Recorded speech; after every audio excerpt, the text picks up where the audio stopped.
return or turn to the financial kingdom, if you will, for this week's U.S. Bank Economic 360. We're often guided by official numbers and readings on the economy from the government, but there's a sizable element of our economy that's not captured because it doesn't flow through the traditional channels. This is what is commonly called the shadow economy.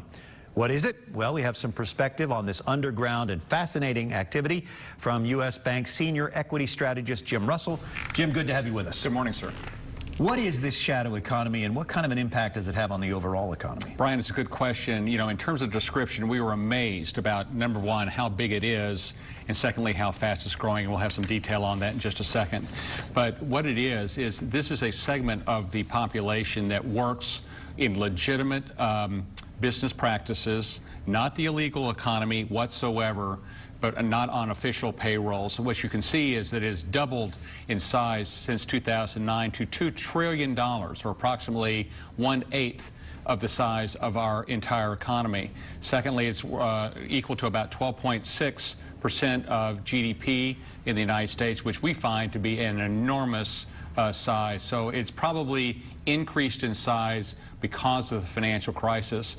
Mainly, we see this kind of activity in the service-oriented and small and medium-sized businesses, folks that come and do some weekend work at your home, for instance, sometimes engage in the shadow economy, again, receiving income, the person paying in cash, and then the person receiving the income not reporting that for tax purposes, which is, of course, not above board. And we are seeing 4.8 million people in terms of the long-term unemployed. We think a lot of the people there are indeed engaged in the shadow economy. So as this shadow economy grows, what impact does it have on our overall economy? It really has two impacts. Number one, we're not able to capture the shadow economy really with any degree of precision. So we do think the labor statistics are perhaps being maybe inaccurately reported to some degree. The second impact, and it's pretty dramatic, is the lack of income tax being paid by the people engaged in the shadow economy.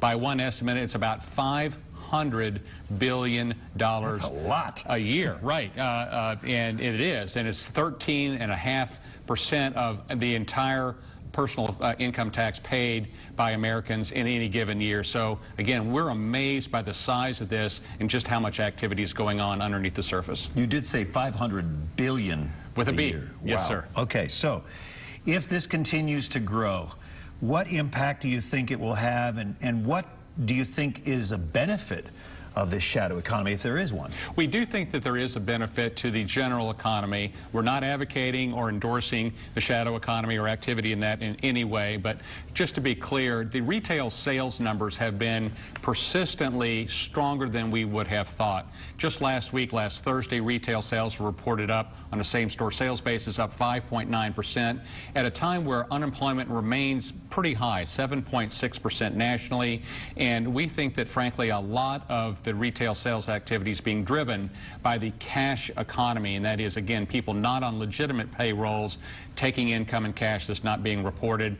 And so we do think a lot of the retail sales activity is outpacing the ability of consumers to pay on a legitimate basis, indicating that there's a fair amount of shadow economy activity. So something to watch as we go forward. Can't help but wonder if the government looks under every single rock for tax revenue, and perhaps don't be one of the people that has a knock on your door by the IRS. They're checking out that shadow economy, yes, I'm sure.